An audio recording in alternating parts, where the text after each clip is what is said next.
following discussion is for educational purposes only and is not intended to diagnose or treat any disease.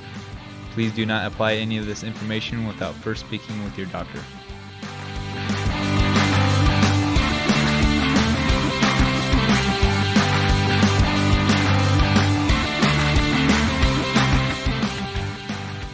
What is up, everyone, and welcome to the Diabetes Podcast, where we discuss how to take control of your health and gain the freedom to live the life that you deserve.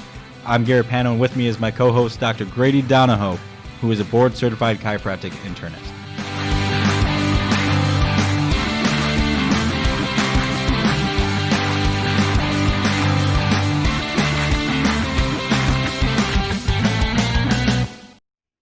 Welcome back, everyone, to another episode of the Diabetes Podcast.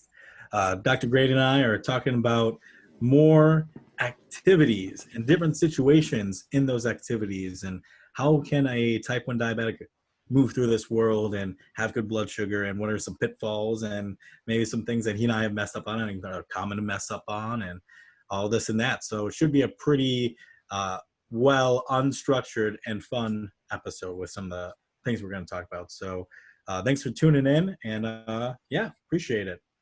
Yeah, I'm happy we're back at it, and I think we're going to have a good episode, and I'm excited just to talk with you, Garrett. Yeah. And then before we dive into it too, we're starting to line up a few more speakers as well. And so a big part of the mission of this podcast, right, is to help others live the life that they deserve. Diabetes, any chronic disease, type 1, type 2, no one should have to feel chained down by their situation.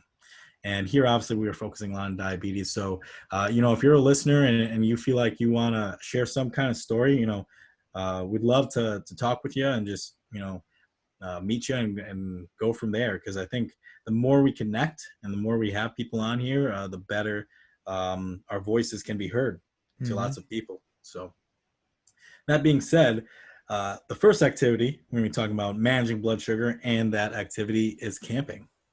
So Grady, when was the last time you've been camping? Oh man, it's been longer than I want it to be, but probably, what was that? Oh man, it's been almost 2 years. Oh wow, that's time flies. Where were you camping at? We went camping in Colorado at the national park, and right outside of Estes.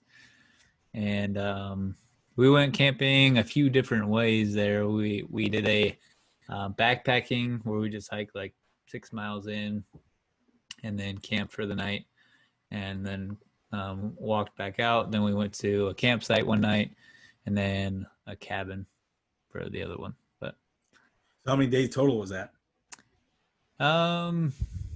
It was like probably close to a week. A week? Okay. Yeah, I remember you telling me about that trip, and from just hearing about that trip very briefly, here are a couple of things that you've probably considered was how long the trip is. It's a diabetic, bringing supplies, whether it be diabetic supplies, insulin, food, what have you. Where you are, you said Colorado, higher altitude, that's going to change things, right? Mm-hmm. And then what activities are you even doing on that camping trip? You said you went on a 6 mile hike.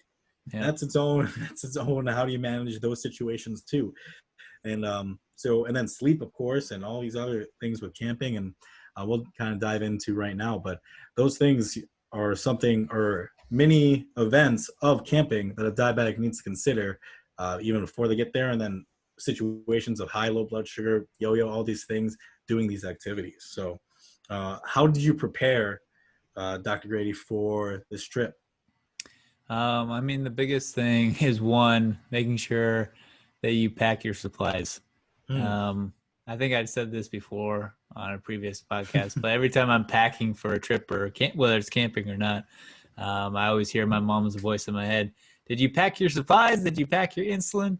And that's always step one for me. That's the first thing in my bag, is all of my diabetic supplies, and making sure that I have enough. So sometimes the hardest thing is just figuring out how much you need. So you always just go over what you think you need, so that way you make sure you have enough. So especially, you know, with insulin, and with your supplies, whether you're doing shots or pump supplies, you want to make sure you have enough to make you throughout that whole trip, and maybe a little bit extra, because depending on, you know, how serious your camping is or how deep you go into the woods, you never know, you know, stuff happens. You want to make sure that you have enough of a cushion to get you through. And so I always err, obviously, I mean, I think this is most people, but err on the side of too much. So that way I just, you know, I don't have to stress about it. So, you know, making sure I have all my insulin, enough insulin, and calculating, you know, obviously looking at my pump, I can see how much insulin I take per day, whether, you know, total, basal, and bolus. But, you know, if you're doing MDIs, then you probably have a good idea on how much you take per day. If not, you probably want to track that a couple of weeks before leading up to that trip, just so you know, all right, this is how much I typically take during a day. And so this is probably how much I should pack. So if you don't know or don't have an idea of how much you take in a day, then start tracking it, so that way you have a better idea of that. That's a great point. Yeah. It's so easy to be passive when if you're on a pump and you have no idea how much insulin you're actually taking a day. Yeah. Like, you just know if you're filling up like a cannula, like you're like, oh yeah, you know, maybe you fill it up with 1 mil, 2 mils, 3 mils, you know, whatever amount of insulin you're putting in the pump for that duration. Yep. But you really aren't, unless you're really, really active in your care. And even still, it can be so easy to be like, oh, well, only time I really look at these stats is a situation like this, or if I am communicating with my endocrinologist and they ask, you know, how much are you taking a day? And I'm like, oh, I don't know, let me check. And then tell them then and there. But yeah, if you're MDI, you definitely need to track it a little bit more. But then it's, you know, either way, whether you're MDI or pump, bringing that supplies is always a hassle. It's like, are you bringing a bunch of needles and then like, or, you know, fine needle points, or are you bringing just a bunch of perfectly packaged, airtight, like things that take up a whole lot of space, right? And it's funny that that's the first thing you pack, because my diabetes is always the last thing I pack. Yeah. Whether it be camping or just any kind of trip, it's like, all right, what am I doing? And then I pack it afterwards. And then it's always like, I know I'm going to need to make room, then I can take things out if need be. Yep. Yeah. And you also need to think about how you're going to be carrying that stuff around. So like if you're going to be doing a walk-in hike, or you're going to be at a location where you may have to be somewhat mobile with it, or you want to have something to keep it around with you, then you may have like a lot of the stuff in your main bag, but you may want to bring then like a smaller bag, so that way if you go fishing or you go hiking while you're camping, then you have a smaller bag that you can carry around with you to have those things. And I think most diabetics have those bags that they typically use, but that's something, if you're not necessarily used to carrying your supplies or your stuff around with you, then you definitely want to make sure you have a small bag, or even like a fanny pack that you can use to have some stuff with you when you go on longer excursions away from the campsite. Yeah. But do you have a rule for the extra supplies that you bring of As any far kind? It always depends on what we're planning on doing. Like, if we're going to be doing a lot of active stuff, then I'm going to bring a lot more of everything, really. Like, even like obviously my juice boxes and whatnot to bring my blood sugar up, but also at the same time, more activity leads to more chaos, if you will, and at the same time can lead to, like, you know, pump sites ripping out, Yeah. or if you're going swimming a lot, then maybe the adhesive kind of wears off and that falls off or something like that. So I want to bring extra supplies there to make sure I'm covered for that scenario too. Yeah. Yeah. Yeah, just more of everything. But I always go with a +2 rule. Everything's +2. And if I've already burned through my extra 2, like, let's say you're gone for a week and I plan on bringing, I don't know, let's keep it simple, like 5 things, 5 infusion sets, one for every day, which is not, any bad example. I'm bringing 5, then I would bring 7.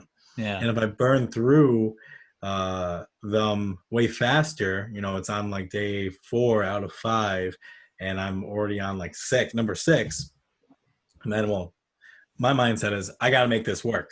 Like, Yep. there is no ifs, ands, or buts. Like, this is all I have. Like, so whether that means changing my insulin around that time or then adapting what I do. But yeah, the adhesive, I think, is always when you're camping, the biggest points of whether you have stickers that go on top of your site, that go on top of CGMs, that go on top of anything, bringing lots of those, or bringing, whether it be extra adhesive, like wipes beforehand or whatever. But I think once you're going in the water and you're running around and sweating and doing all these things, and obviously those are going to make any adhesive less sticky. So I don't know how many. I think it's without fail, I've always had at least 2 sites rip out when I'm in the water camping doing something. Yep. Yeah, and like, I mean, especially with kids, like I just remember we would go on this camping trip pretty much every year. It was like a family reunion. And so like me and my cousins, I mean, we would just be roughhousing, wrestling each other, playing football, all that stuff, airsoft fights, all that stuff. And you're doing a lot of activity, a lot of roughhousing, and a lot of, potential friction between your site and something else. And so there's a lot more instances, especially as a kid, where you're doing a lot of that activity that is going to get ripped out. So as, if I'm a parent looking out for my kid and packing enough stuff, I may like just think about how much they would typically use, and then maybe like double it or triple it depending on, what you think they're going to be doing, just because of, that stuff happening. Yeah. And this is why, I mean, that's obviously the best type of advice and suggestion, but this is why I personally will do something like the +2 rule or whatever. Is if I feel like I have to bring twice as many things, then I feel like personally my diabetes is controlling me. Yeah. It's like I literally have to. I remember being a kid and being diabetic and saying like, oh, I have to drink this juice box, or I have to sit out, like all these other things. And that's what made me feel isolated. It's one thing to bring your diabetes things because you need it, but I always would bring now I bring a select amount to say, I'm going camping. This is what I'm bringing, and that's just how it is. And for me, it decreases the stress of what could happen, because if you're a parent, you're going to be thinking about all the ways, like you just mentioned, a kid could be losing the sights or losing, the ability to use your technology. But if you find yourself bringing like 6 AAA batteries, like that, in reality, you're not going to use 6 AAA batteries. Better be safe than sorry, but at the same time, it's like, are you living and moving in fear? Or are you living and moving with your diabetes and moving with the activity? So that's just my personal take on it. Yeah. But obviously, the best advice is always to be most prepared. You don't ever want to be like how Jay was. It was in Singapore. I forgot where he was. Well, he's from Hong Kong, but he was at some trip or whatever, right? Oh, yeah. And he ended up just fasting for a very, very, very long time because he ran out of insulin. Yeah. And he couldn't get it. You've had a similar experience. His on that episode that he shares is way intense. Extreme, yeah. And so as a parent, you don't want to have to go through those situations, as well as then as an individual with diabetes, you don't want to go through those situations either, unless you just shouldn't ever want to go through those situations. Yeah. So, yeah, it's funny. I mean, I understand. That doesn't surprise me. That is your mindset because I know you. But it's funny that you look at it like that because I see it as the opposite. Like if I bring, too many supplies or just like a ton of supplies, I feel way more comfortable being secure. Myself. So like it frees me up more so than it like inhibits me because it's like, all right, I can do whatever I want and I really have to screw things up like big time consistently over this trip to then run out of supplies. So like Sure. it frees me up to be like, all right, it doesn't really matter what I do. I'm gonna have all these things to fall back on, versus thinking that it's holding me back because I'm thinking about it too much, because it's out of my mind now because I'm like, all right, I got all this stuff. Whereas if, like you said, you start running low on things, you're like, oh crap, I didn't calculate well enough for this trip. And then now all you're at least for me, all I'm thinking about is like, all right, how do I make this work? And then even after I got a plan down, like, all right, this is how I need to make it work to get by, I'm still constantly thinking, all right, am I doing good? Am I still good? Am I still good? Constantly rechecking in with myself. So I'd rather just have too much, and that way I don't have to worry about it at all. Yeah. Yeah. Great different views and perspectives, because I do that too. I'm not saying like I only go by the rule of two, the Siths, Star Wars. I'm not saying that's what I do every single time, but I have done that, especially if it's, for camping, especially what kind of camping. How many times did I just say especially there? Like 5 times. That you need to be very cautious, because like you said, how far are you going in the woods? Where are you traveling? Are you, you being in Missouri and then going to Colorado, like you're not near home. How long of a drive is it for those things to get access to that? So those are things to consider while preparing for it, knowing how much insulin you have, what are you actually bringing, being prepared for those situations. So that's really, really, really important. But then once you're actually there, and being prepared for the activities, I think that's a big part of it too. So, what about, let's start, and here we aren't as technical as we were last episode about blood sugar situations. We'll get there for a few things, right? But when people camp, there's very classic things: eat and drink, right? Yeah.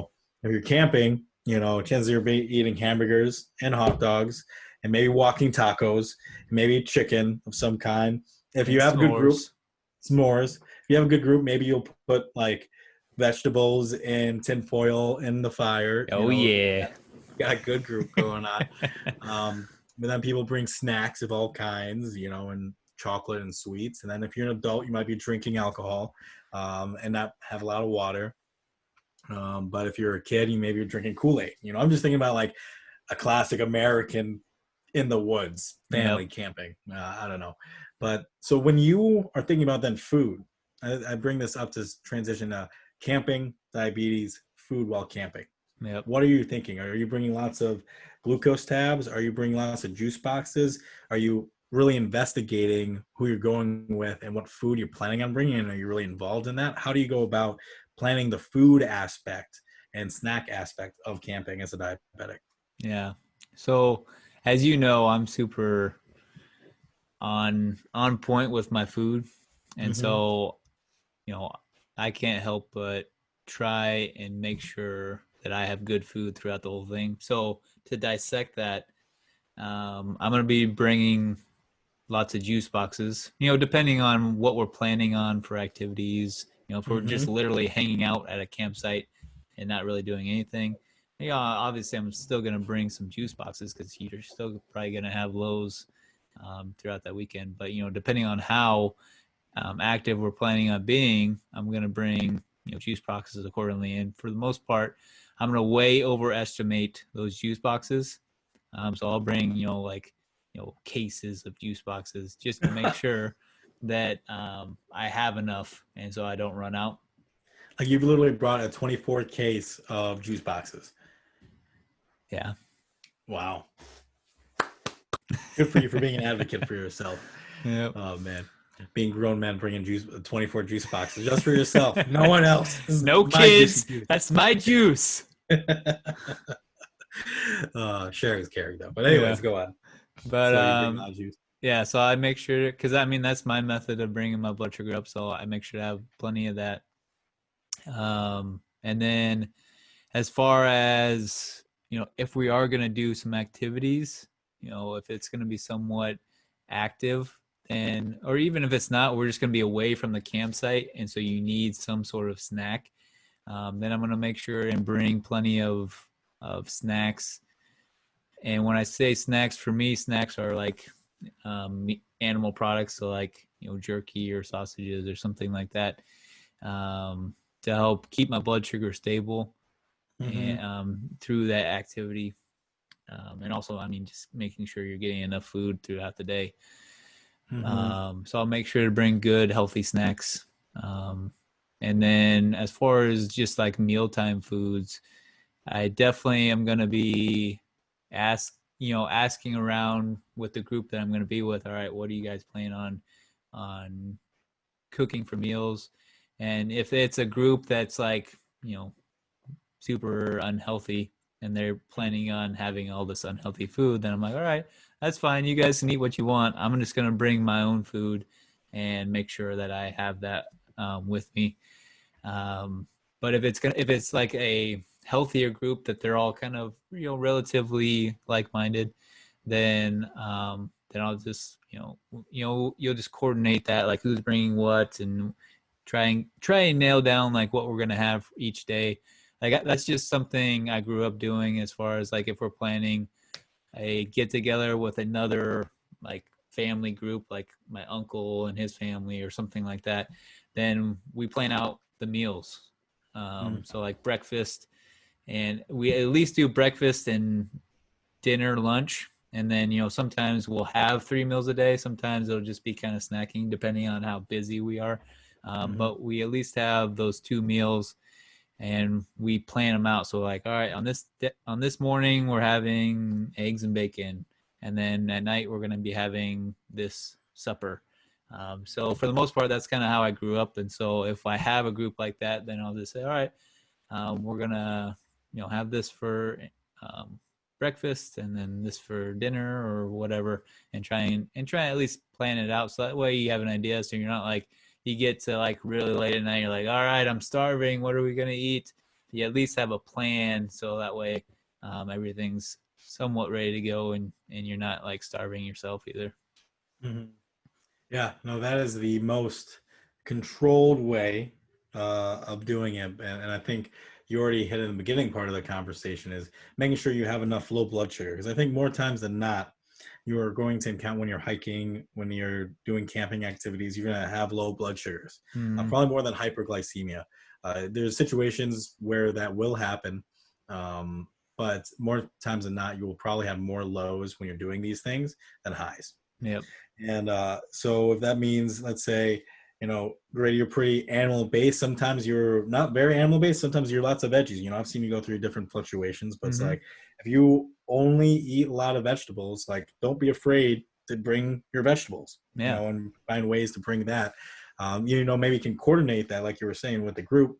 But I've been on camping trips where I have, this one really wouldn't happen as a kid. Maybe, what if you did like a camping camp, like you did like a camp away or a stay away camp or something like that. I guess you could fall in the situation too, but where I don't know everyone going to the camping. I know like a few people, and there's a bunch of other people like that are just mutual friends, and everyone's coming, and then you just kind of meet people there. And so in that case, it might be a good idea to really focus on what are your lows that you're bringing. And then for me, I think what is sustainable, what's easy, what's something easy for me, and what's something both carb and not carb for me to eat there, as to keep going throughout the day. And so I'll bring lots of I brought at least 50 plus glucose tabs. So maybe you can even just bring 2 giant, I'm a big glucose tab person. I think that's really easy to use to individually control what you're doing.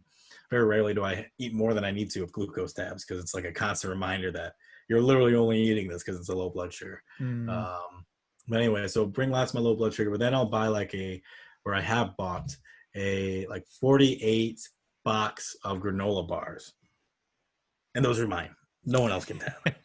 Sometimes, most of the time I will end up sharing those. But me, Grady, that granola bars and just bars are just like a weakness I have. I can't not eat bars. It's just how my brain thinks. It's a good 24 on average gram complex carbs to have. And it can help me sustain. And then maybe I'll have some kind of meat, whether it be jerky or deli meat or, a bunch of ham or, whatever have you. And that way I have a non-carbohydrate food source that can just keep me going, give me energy. And I have those both with me depending on what I'm doing. So that might be you might not always be able to coordinate with everyone going and say, all right, you bring all these vegetables, you bring some of these fruits, I'm going to bring a lot of these too, but like, let's figure out all together what we're eating. And if you're in a situation where you can really only be responsible for yourself and a few others, make sure you just bring the necessities of low blood sugars, what's a good non-carb sustainable source, and what's a carb source sustainable thing for throughout the days of you doing activities. Mm-hmm. Yep. And you brought up one thing early on in your comment about you don't necessarily have a lot of highs when you're on a camping trip. And for me, that's pretty true because, like I said, I'm really anal about what I'm eating. And so it's still, whether I'm on a camping trip or not, it's relatively the same types of meals and whatnot. But with thinking about when I used to go on camping trips back when I was a kid, you have a lot of, your diet is very different than what it usually is at home. And so those meals typically are a lot more junk food because it's easy to carry around, doesn't spoil, all that stuff. And so a lot of times then you start fighting highs a little bit more. So you have to take that into account. If you aren't necessarily, have a really strict diet, or you follow a really strict diet, or even if you do and I'm gonna kind of go off the deep end when we go on this trip, then you kind of have to take that into account when you're planning on bringing your insulin. It's like, all right, am I going to be eating a bunch of crap? If so, all right, we should probably bring a little bit more so than what we would have normally, because you're probably going to be fighting a little bit more highs with more of that junk food. Mm-hmm. Am I only going to be actually having hot dogs and hamburgers with no buns because that's what I think I should do? Or am I really going to have s'mores with it's a York peppermint patty on one side and then it's a Reese's cup on top of it? Like, what am I really going to do? Does it sound good? I know you don't eat that, but I think that sounds, no, it doesn't sound good. Oh, I think that sounds good. A melted peanut butter chocolate Reese's on top of a good mellow that's golden brown and some graham crackers. Sounds great to me. So I'll enjoy life, Grady. You can. So yeah, being real with yourself though, like what are you eating? Are you going to eat junk? And if you're being real with yourself, knowing that you might, whether you are going to try to resist it and then you might cave, or you say, I'm not sticking to my diet whatsoever. I'm just going to eat whatever's there. Bringing a little more insulin is probably a really good thing.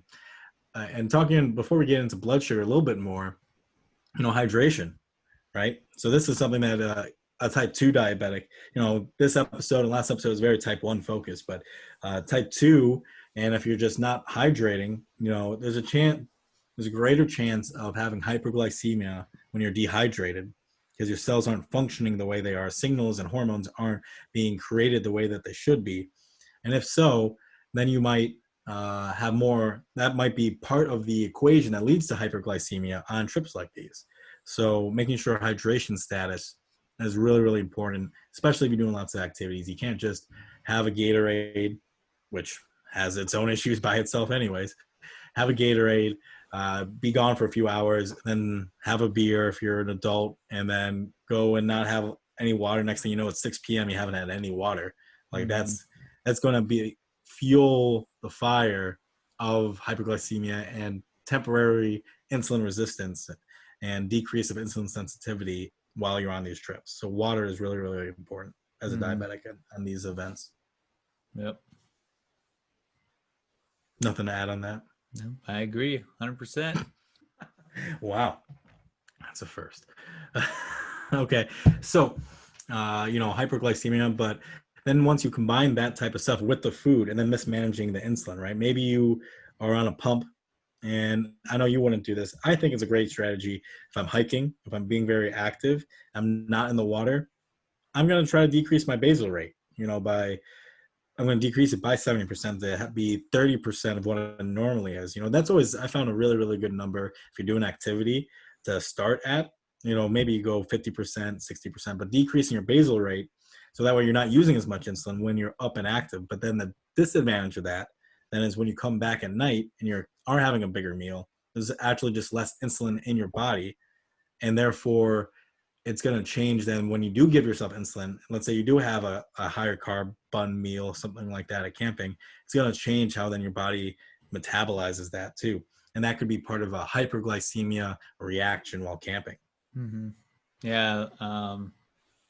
Yeah, like if you're gonna be planning on being more active, I will do the same thing, especially with hiking. Is like a long sustained activity. If you're gonna be doing something like that, Mm-hmm. I like that's one scenario where I do change my basal rate, because I know I'm just gonna keep crashing and keep crashing and keep crashing. If I don't change it, I'm just gonna blow through all the juice that I have.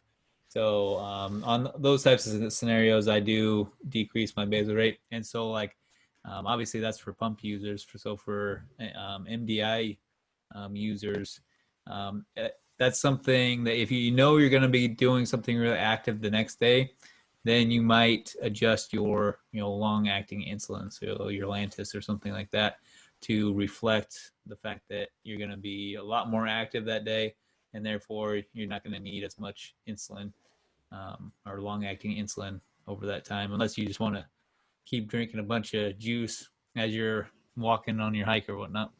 Right. But then I would say the disadvantage of then lowering your long acting is it's you get one shot, like literally you put whether you do it in the morning or night or whatever, for long acting insulin, that's in you. You can't, and you shouldn't with long acting insulin double up. You should wait till enough half-life has gone through until that next day to do another one. And if you do too little, then now you might be actually fighting hyperglycemia, because it's only a small, maybe a fraction of the day that you're being active. And that might work for that. You might be on point, but then you might be fighting high blood sugar the whole entire time. Where if you're a pump, you literally set it for 30 minutes, an hour, 2 hours, whatever else, and then it can go back to normal instantly. Where, you might then be going an uphill battle, or maybe you did it fine and you don't have to worry about it at all. But it's a little more cautious. I would advise more caution playing with long acting insulin on a hiking trip and a camping trip, if just because your activity is eventually going to stop. At night, then what do you do at night? You're asleep, and you can't give yourself more injections, for correction factors if you're doing that. So there's a little more, I would say, if I was on MDI, I would do just your strategy personally. Might reduce it by a few units, not a whole lot. I wouldn't like cut it 50%, No. Anything like that. But I would definitely bring way more juice and way more glucose tabs and way more low blood sugar stuff in that situation than I would do now, because I would personally be more cautious of changing that long acting insulin. Yeah, I think the biggest point with that is, are you going to be active for most of the day? Like if you're just going on like one short hike that next day, you're not going to need to change your long acting. You're just going to want to compensate with food for that activity. Whereas if you're going on, like if you're hiking, like I said, if you're hiking into a campsite where you're going to be basically hiking most of the day, if not, all day, then in my opinion, you're a lot more safe than decreasing your basal rate, because even at those times when you stop, your body has been going all day long, to where your insulin sensitivity, your insulin needs are so much different than that day before when you didn't do anything. Yeah. Because if you're doing something for a really long time, that's going to create a lot longer change, and therefore the basal rate doesn't need to then go back up necessarily. And so that long-acting insulin you'll still be fine with that. Yeah, a perfect scenario could be, let's say you're doing more of a advanced like camping trip. Like you drive somewhere, you're parking your car one space, and the first day is literally carrying all your stuff, and you are hiking, 6-7 miles, however long it is. You're hiking all day, carrying all your stuff to where you're camping. You're like, and then you predict that, and then you lower your basal rate. But then that next day, maybe you're not hiking at all. You guys have decided, okay, we're just going to relax that second day, maybe, do this and that. And then that third day, we're more activity, trying to plan ahead what you're saying those days, and then how they stack is going to be a very, very particular insulin changing, and fine tuning. And then if you don't feel comfortable predicting that stuff, that work could be where you call your endocrinologist or you talk to, a diabetes coach or something like that. And you bring up these strategies and think and try to make a plan like that. Because there could be a lot of fear in trying to do that and not do it right. Mm-hmm. There could be just danger in doing that too. So always definitely talk to your professionals that are licensed that give you specific insulin advice, because that will be really, really important when you're planning ahead on those different days of activities, because that will stack and will change things going throughout the whole day, like you're saying. Mm-hmm. Yeah, definitely. And thinking about camping and moving and hiking with insulin and maybe changing sites or maybe doing more shots, what do you do just with the insulin? What do you like, bringing the insulin with you, bringing the vials with you? What do you do, Grady? Do you say, are you thinking about the temperature, and then are there times where you don't use coolers, or are they always in coolers? What if no one else is bringing coolers? What's kind of your thought process with literally keeping the insulin usable? Because I know this summer you were experiencing some bad insulin in your mind, Mm-hmm. of insulin that maybe denatured a bit, and now how frustrating that is. So Yep. what are your thoughts on all that? Yeah. So yeah, I meant to bring that up earlier, but I forgot about it. So thanks for bringing that up. You're But welcome. yeah, so I think it's always best to keep it cool. So whether it's in a cooler, and it doesn't necessarily have to be a super, like, doesn't have to be like a cooler with ice water in it. If it's just in a cooler, that'll help maintain at least a little bit better temperature, especially if you're camping in the middle of summer where it's really, really hot. You definitely, like in that scenario, you definitely want to have some sort of temperature control with it, whether you're putting it in something that's cold or at least something that is insulated, so that way it doesn't get too hot, because then you do risk denaturing it pretty quickly. Now, having said that, do I do that? Historically, no. Really? Yeah, Wow. historically, when I'm on vacation, for the most part, I'm like, all right, I, like I don't necessarily I don't think about it to that degree. I'm just like, all right, let's just, it's in my bag. I have it here. I don't worry about it too much. Um, and I haven't ran into any problems with that. Because for the most part, I keep it in my, duffel bag or whatnot, and my duffel bag is going to be, whether it's in a tent or in, a camper or something, where it's somewhat temperature controlled. So for the most part, I follow that to a degree to where it's like it is relatively temperature controlled, but it's not like in a cooler by any means. Um, and but if you are going to be in a scenario where it is going to be really hot and you only have, like, say, your tent, and your tent's still going to be really hot, then you might think about getting a little bit more insulation. So like bringing, whether it's just like a little cooler bag, or something like that, really simple, to help keep that a little bit more temperature controlled.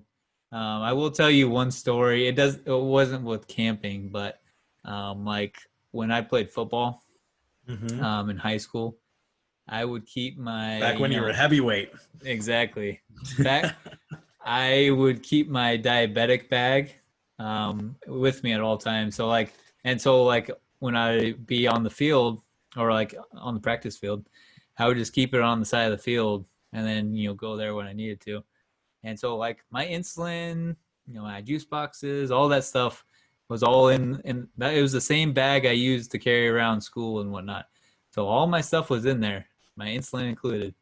And on the turf, that stuff would get so hot. Like I remember I used to use like Yoo-Hoo. You remember Yoo-Hoo, like the chocolate milk? Yeah. Yoo-Hoo had the boxes, like juice boxes. So I would Yeah. use those sometimes. Mm-hmm. And I remember one time I got low and I had a Yoo-Hoo in my bag. It was lying on the turf. It was so hot that when I drank it was like drinking hot chocolate because it was just so Wow. hot. Yeah. But That yeah, I tasted mean, great. yeah. Point of the story is I used to keep my insulin on the turf, and I mean, I wasn't as well aware of myself as I am now, Sure. but I didn't notice, a big difference. I'm sure if I was a little bit more in tune with it, with like how I am now, I may have noticed more of it.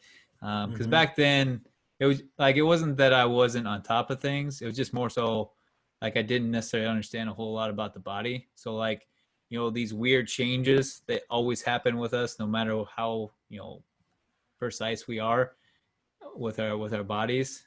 You know, back then I could never necessarily explain it, whereas now I can think through things and be like, oh, this stressful thing happened this time. That was probably what spiked my blood sugar.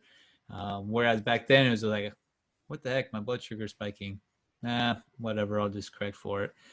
So back then there could have been like some spiking that was because the insulin denatured, and I just Sure. attributed it to just randomness. But for the Mm-hmm. most part, I didn't notice a big difference with it, and so there's one anecdotal thing to throw out there. Yeah. Yeah, no, that's really important. Yeah, because as a parent, that's important to know about your diabetic son or daughter, right? Or just friends or whatever. And that, you could be in situations, not just camping, but just when they're outside and it's freaking hot. Like, Yep. you're not going to think about it. Like, when I'm traveling, even now when I go to work, like, I bring my insulin and I bring backups, the rule of two. Yep. And but I don't put it in a fridge. This is relatively cool and collected, but I would definitely be more cautious if I was working outside. If I was doing construction or doing anything like that, I'm definitely putting that in a cooler lunchbox or something like that. And Yep. let's say you're doing this extreme camping trip, you can buy bags where it's super cool inside and it only needs a little bit of water. There are special boxes out there and coolers that fit those descriptions for really long-term hiking and duration. So those are out there, and so that might be something as a diabetic you might want to get, even if you're not spending a long time out there. Let's say you just want to be super safe. You're doing the Grady way of like doubling, tripling all your supplies. You want to make sure there's zero way that you have enough insulin. That's not going to go bad. You're bringing 2 vials, this and that, and you might just want to have that capability, keep it cool, even if it's only for like 2 days, and Mm-hmm. and it's gonna be relatively shade, as a diabetic, with your diet bags and the dia fanny packs and have you ever worn a fanny pack for your diabetes supplies? I don't think so. No. Yeah. Yeah, I think fanny packs are in now. I'm not too sure. I feel like somebody told me that, but I think one of the very first dates I ever went on, like junior high, my dad bought me this black leather fanny pack. I was like, oh, it's super cool. Like you can put all your diabetes things in there. And, this was in the 2000s or whatever. And I was just like, not cool whatsoever. I mean, I'm an Yeah. awkward person as it is. So the black fanny pack, the fanny pack for me wasn't that good. But anyways, it's a random tangent. Back to camping. Yeah. So whatever bags you need, whatever items you need to achieve the level of certainty and comfortability to do these things, get and use. Like there's nothing wrong with that. And being diabetic is saying I can do these things. There might be extra steps, but those extra steps make me stronger, and I'm actually thinking through things more. And all these things will actually make you a better human being because you're diabetic, thinking through these and overcoming these challenges too. And you should never not camp because you're afraid what's going to happen. Yeah. Yeah. I was just as you were before you even said that a little bit there, I was thinking like being a diabetic and having to plan for all these things has definitely made me like try and prepare better, not only with diabetes related stuff but also just like trying to prepare for as much as possible. So like as a diabetic, you're just used to carrying or traveling with a bunch of extra crap. And so like you just start thinking about, all right, what if this happens? So I'm going to bring this and this and this and this and this.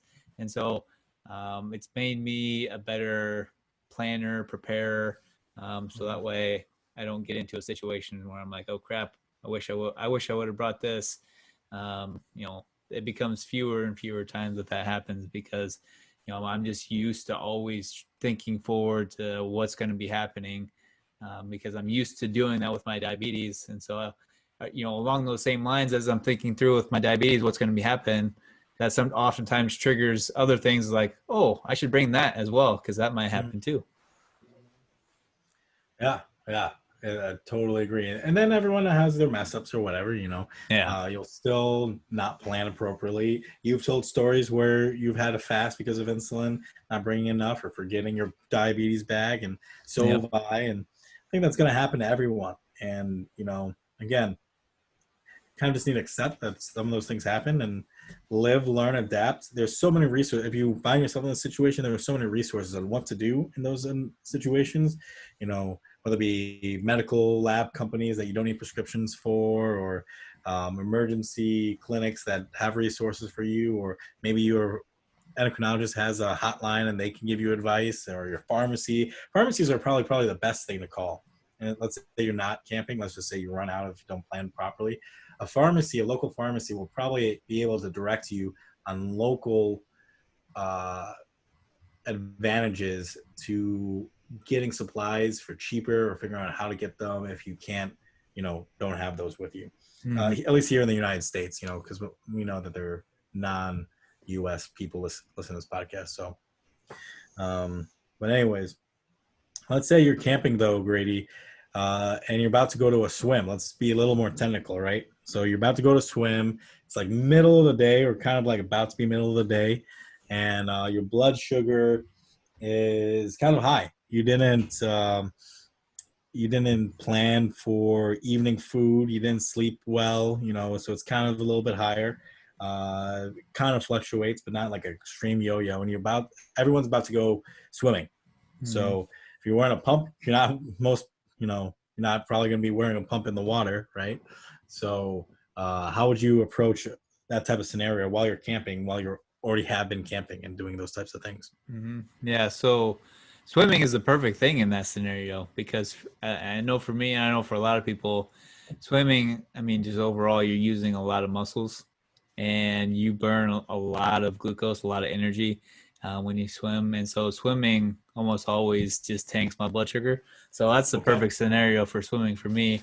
And I'll be the one advocating, hey, let's go swimming because I need to bring my blood sugar down. Sure. And so at that point, depending on how high it is and if I think it's climbing or not, I may take maybe a little bit of insulin. But for the most, like if it's just kind of a little bit high and not too bad, like let's say it's like 200, which is like pretty decently high. I would probably not even really take any extra insulin. I would just go and swim. And then I would probably keep obviously my pump and some juice boxes close by. And then, as we're swimming and whatnot, I might take a break after, 30 minutes to an hour after that and go try and check my blood sugar. Or, at that time, sometimes, even at that 200 mark, it'll crash even before then. So I'll have to go and drink a juice box. But then at the same time, if I'm drinking a juice box at that time and I've also been without my pump for that 30 minutes to an hour already, I may actually take some insulin with that juice box because I know that I've been without that insulin. And so the effect of having no insulin is about to catch up with me. So even though I'm dropping low, if I keep it off, by the time I get out the second time, I'm going to be spiking super high. So you kind of have to play that balancing act.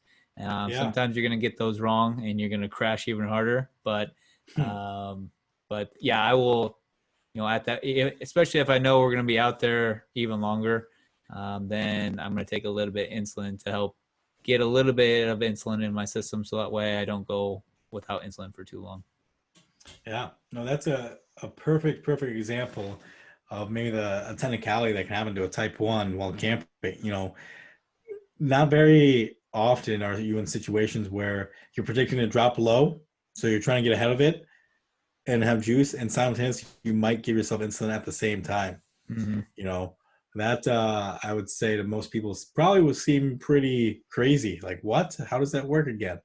So again, it's you've been without insulin for 30 minutes to an hour, and that's now probably fully in your blood. That's fully interacting with your cells. Your muscle cells have less insulin binding to the receptors, right? And so that state is going to be much harder when you come back out. So that's the thought of using insulin. Mm-hmm. Correct. Now you need to do time it right and do the balancing act right, because fast acting insulin is fast. Yep. It's not going to be within minutes, but it could, you might be able to see an effect within 7 minutes, 5 minutes, 7 minutes, or you might be able to see some kind of effect. At the very least 15 minutes you'll see some kind of change, right?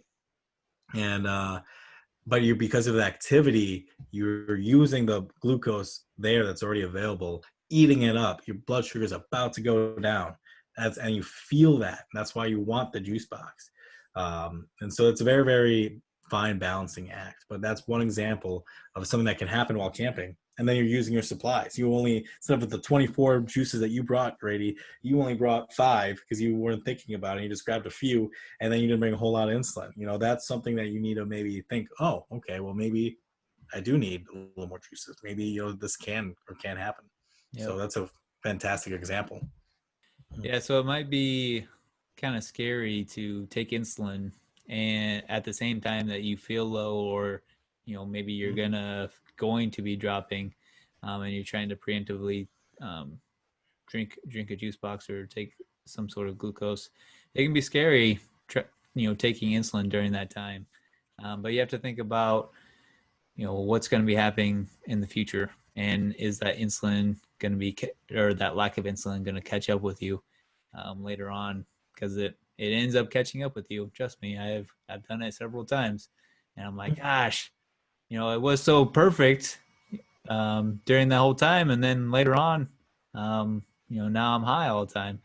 And so so even if my blood sugar is perfect throughout that whole activity of swimming or whatever it is, and I get out and my blood sugar is perfect when I check it, I'm still going to take insulin for that amount of time that I was in the water without my pump. So if I was in the water for let's say an hour, then I will take my basal rate for that hour. So if my basal rate is 1 unit per hour, then I'm going to take 1 unit to cover that hour that I was without my pump, and that usually helps me mitigate that spike that eventually happens from not having insulin for that long. Do you do that sometimes prior to the swim? Yeah, Seems more dangerous. if I'm going up, or let's say I am let's say I'm higher than 200 or like pretty high, and then I'll definitely take some insulin beforehand, obviously to bring it down, but then to like somewhat keep it down. As far as like if my blood sugar is doing pretty good, and I go for a swim, then I probably won't take any insulin, because I know swimming just really tanks mine pretty quickly. So I know it's just going to tank it really hard. Now, if I'm doing an activity where I have to take my pump off that I'm not going to actually be very active in, so like say we're in the water, but it's something that doesn't require any physical activity really. I can't think of anything off the top of my head, but I do know that that's happened to me. Yeah, you're just floating out there, let's say. Lazy river. Yeah, exactly. Then I will maybe take a little bit of insulin. Like, let's say my blood sugar is like 120. So it's just like, it's not perfect, but it's pretty darn good. And most people would say that's good to go. yeah, 120. exactly. Yeah. And so, I have a little bit of wiggle room before that low end. So let's say I usually feel low, let's say at 80 or 70. So I have some wiggle room there. So I will take a little bit of insulin um, at that time when I get in. So that way I bring it down as low as I can without making myself go low. And then, I'll continually just kind of monitor it and throughout that process or throughout that activity as best I can or as frequent as I can without, having it take over my life, so to speak, and just monitor where it's at. And, periodically I'll just, take a break, come out, put some insulin in, and then go right back in. And it's not really a big deal. Like you said, like if you're floating or just kind of hanging out in the pool or whatever, it's not a big deal just to kind of step out for what it takes, like 2 minutes, just to give yourself just a couple of units and then go right back in. And I think the latter of that recent bit is the better strategy of taking breaks, checking, then giving insulin when you need it, or acting as you're doing it. I think if you're about to do a physical activity, let's say swimming, what we've been talking about, while you're already camping, trying to give insulin preemptively when you're about to do a physical activity, you're gonna probably just crash, and then you're gonna eat, and then now you're gonna be hot. That's a good way to get yo-yo real fast. Yeah.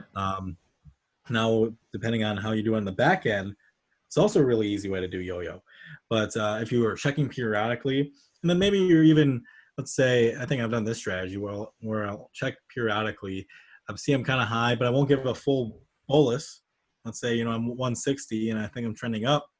Might not give myself a full correction factor. Might do half of it because I know I'm still moving, and then I might check it in like 20 minutes and see where I'm at, what I'm doing. So the more you check, like we always say, the more data, I think that's a better strategy than just preemptively saying, I'm not going to be on my pump for 2 hours. Let me do 2 units, because at a 1 unit per hour ratio, that's 2 units, Yeah. It's going to hit you way too quick. Right. Exactly. Unless you have multiple forms of insulin, you have a medium acting, which would be, I think that would be an interesting strategy. That might be a little different.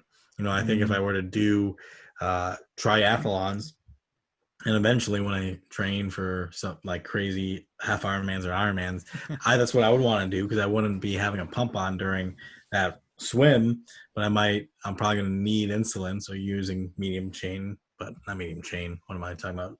Oil.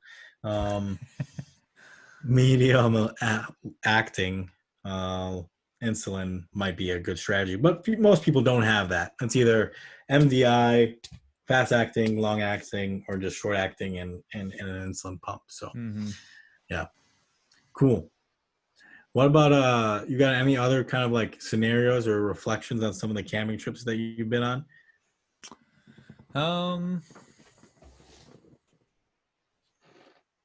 I don't know. I think going back to like you're on vacation, you're hanging out with people that typically you want to hang out with. So, you're going to be sleep deprived for the most part on many of the occasions. So you kind of have to take that into account as best you can, because with sleep deprivation, at least for me, and I know probably for most people, you're probably going to run a little bit higher because your body's in more of a stress state. And so you have to think about that a little bit as well. And so, I mean, it's just a very complex situation that you have when you're camping, because you're typically probably going to be more active than you normally are. But then at the same time, you got sleep deprivation, which then goes the other way. And then you got maybe crappy food and other things. So it's just like it's just this complex puzzle that you have to put together to say, all right, what is that going to do to all these things are going to be happening to me right now. All right. So how does that equation equal out? Is that going to push me up, or does that total equation then bring me back down? So there's just a lot to think about. And like you said, with hydration, if you're not hydrating, then that plays a role into it. So, just trying to bring up as much of those things that affect your blood sugar as we can. So that way you have things to think about to be like, okay, I did this, and this right, but my blood sugar still isn't quite right. What am I missing here? And then hopefully you can figure that out. So that way, either the next day or the next time you go camping, you can be like, all right, if this is going to be happening, I have to account for it in this manner. And one thing that, I briefly mentioned, but I think it almost supersedes it, like Prindle, like order of operations of trying to figure out this equation would be then if you're drinking at all during this, which I don't think we really won't have the time to talk about here. And I'm surprised we actually haven't done in a whole alcohol episode, because that's a very real topic that a lot of diabetics go through. And some do what kind of you do, and some do kind of a hybrid. Some don't care. There's definitely a time when I didn't care, but when you're camping, I almost feel like, from my experience, managing alcohol supersedes all these other factors. And I think the less you would be to drink, the easier it would be to do something camping, especially if you don't do it very often.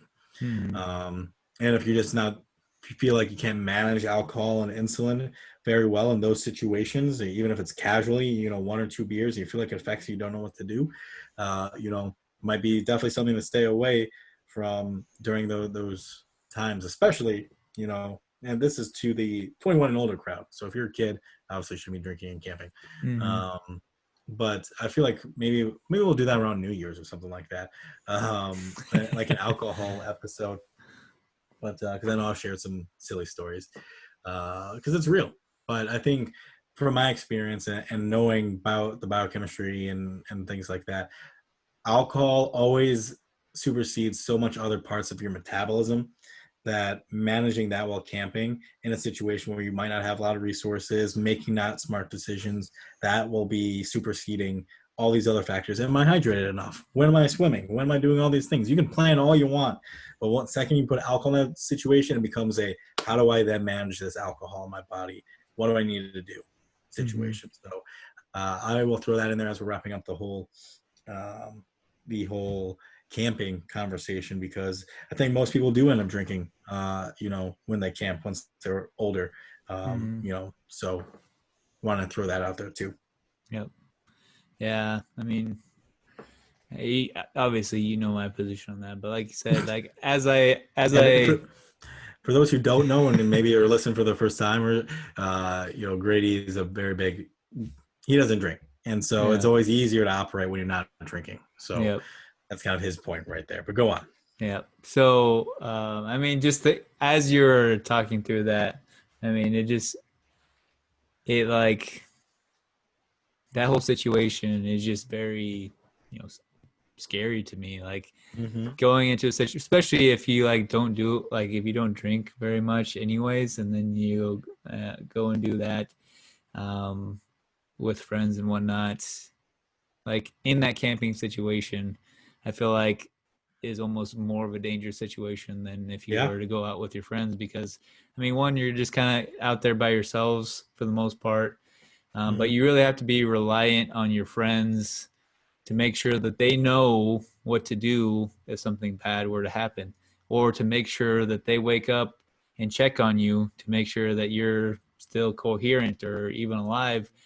Because obviously that when you go to sleep at night is usually when the bad things happen with alcohol and diabetes. Yep. So if you are going to do something like that, you really have to make sure to educate the people that you're going to be with, to make sure that they know what to do, and to make sure that they're going to check on you.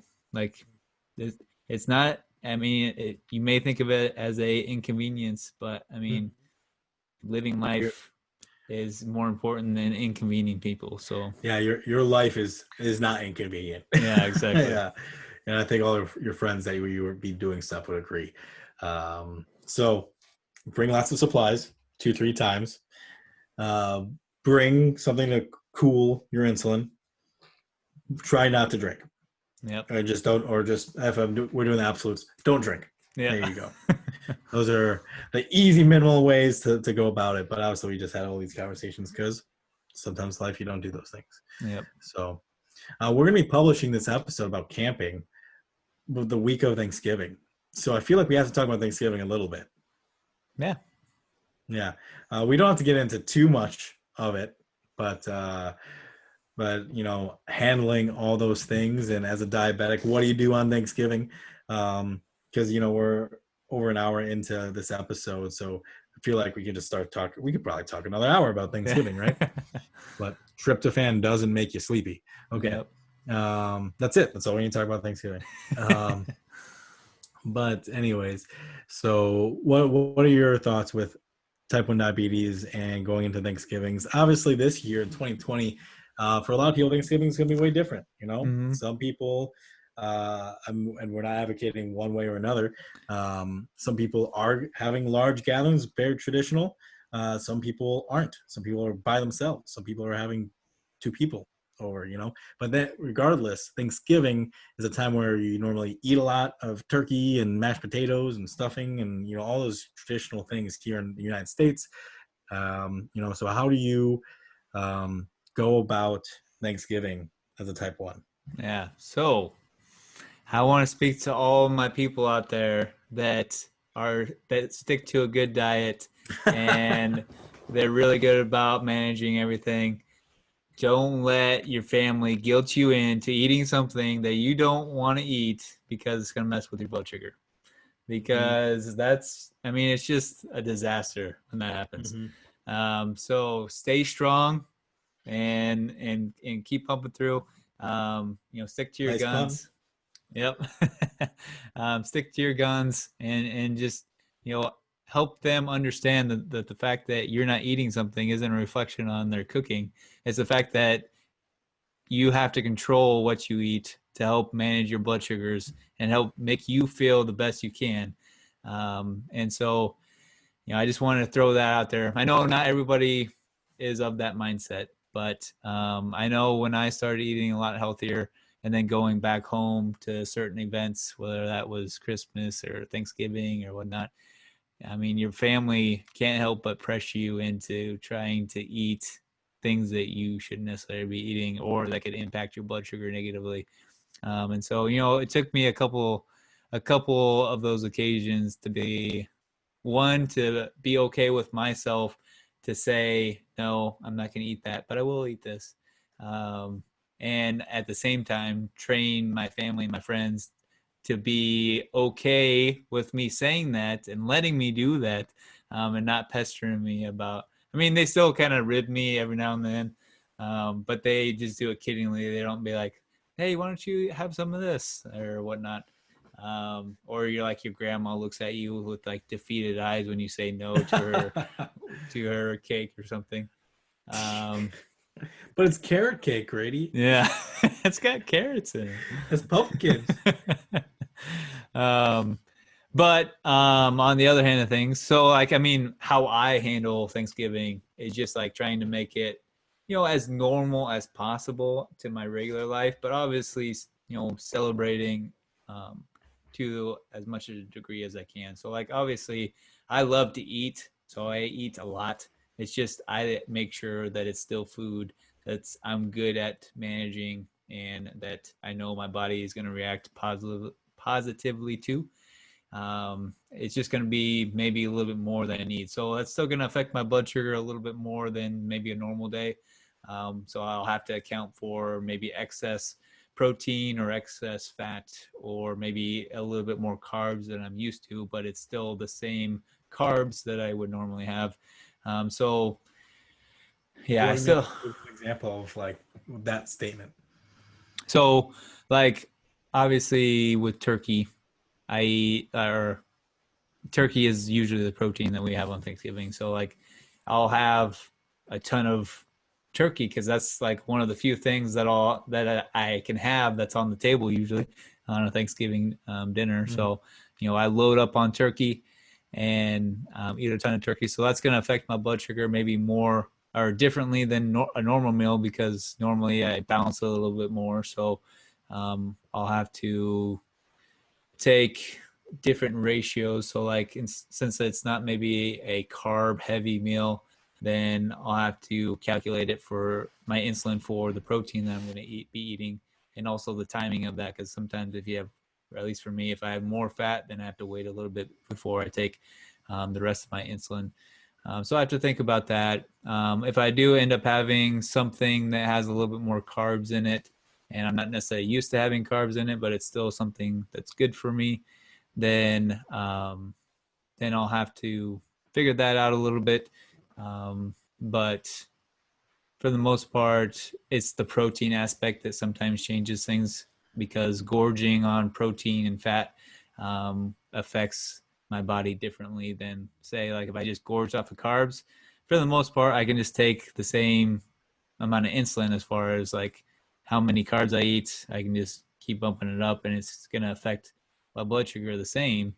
But if I eat a lot of protein with that, or a lot of fat with that, then I have to start playing around with it a little bit more. So like I talked about eating high protein and then eating maybe higher carb than I'm used to. But if I do both at the same time, where I'm eating higher protein, higher fats, and higher carbs, we talk about that's like the worst combination. Right. That's where it gets really interesting for me, at least. Is all right. I had a bunch of fast acting carbs, or faster acting carbs, if you will, but then I also had a ton of protein and a ton of fat, which then slows down some of the absorption. And so, at that point, since it's not a regular thing for me, I don't do that all the time. I don't necessarily have it nailed down to a great process for that. So I do my best educated guess on how that typically goes for me, maybe on a smaller scale, and take maybe a good chunk of that insulin right away to mitigate the faster acting carbs, but then realize that I'm going to have to take more insulin later on when that protein and fat starts getting digested and processed again.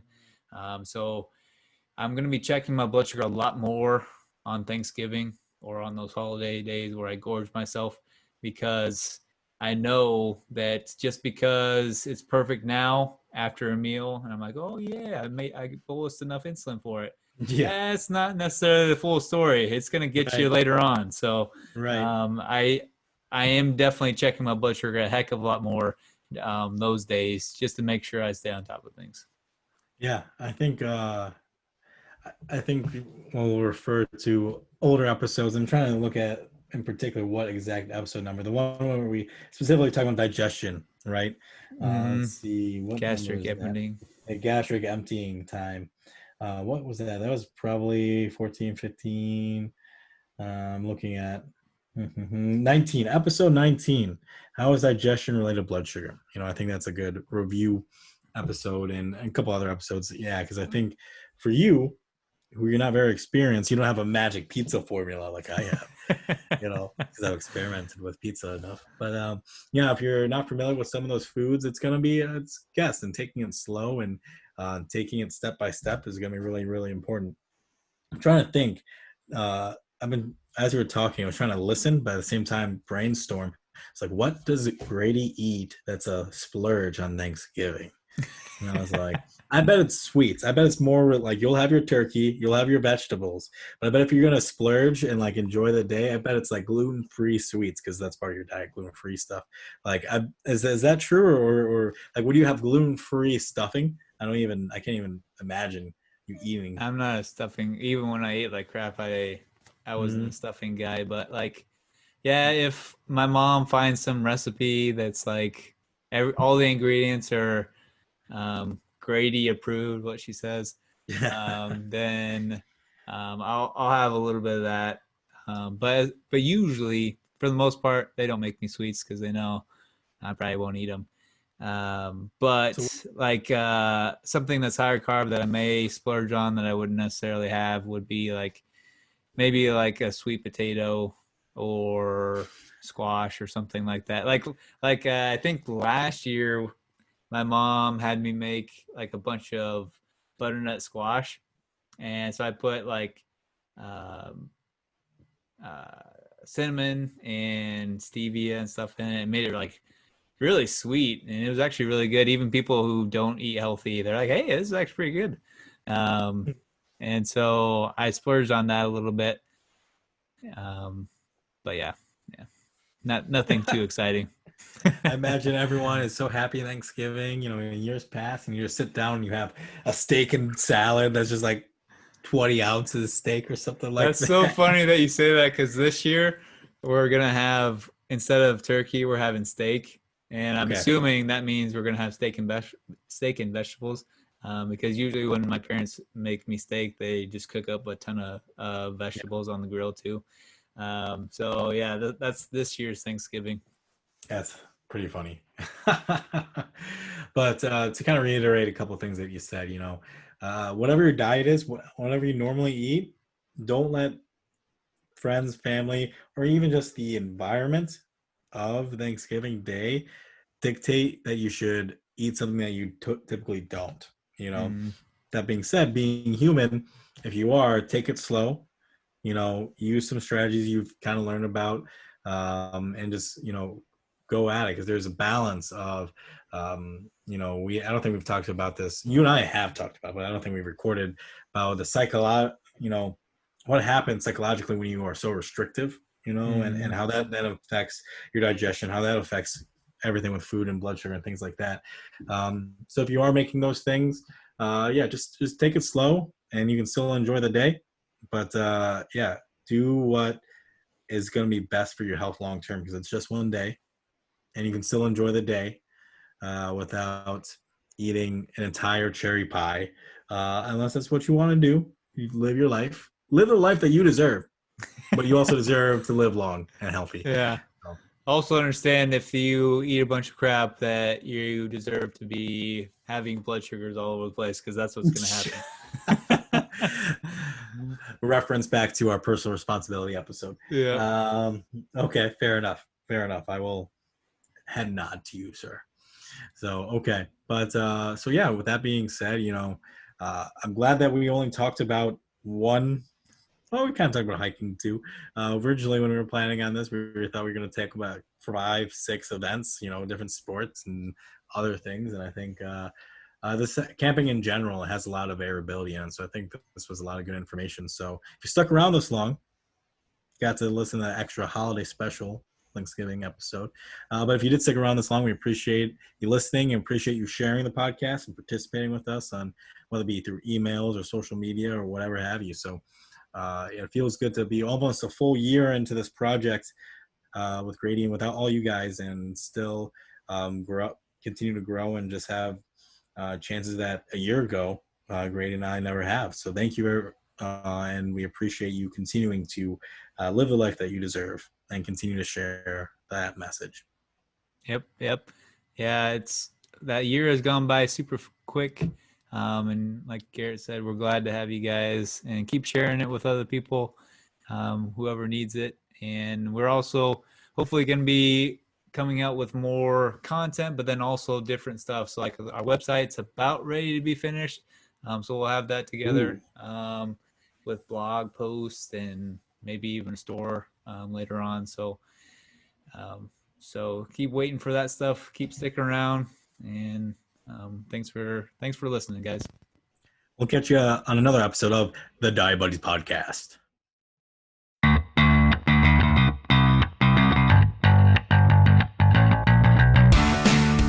Thank you so much for listening to today's episode. If you found value in today's conversation, we would appreciate it if you gave a 5-star review. It really helps us branch out our community and get our message across to those who really need to hear it. If you want to interact with us on social media, you can follow us on the Diabetes Podcast on Facebook, Twitter, and Instagram. Or if you have any questions, comments, concerns, or moral outrages, you can email us at thediabetiespodcast@gmail.com. Thanks.